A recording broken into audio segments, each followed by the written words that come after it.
ግን ከፍ ባለ ሕይወት በክርስቶስ ታጭቻለሁ ነው ዕጣ ፈንታዬ።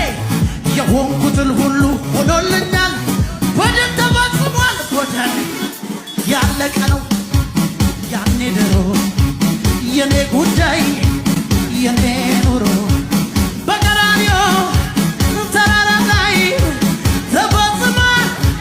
የኔ ጉዳይ ያለቀ ነው ያኔ ድሮ የኔ ጉዳይ የኔ ኑሮ በቀራንዮ ተራራ ላይ ተፈጽሟል ብሎልኛል።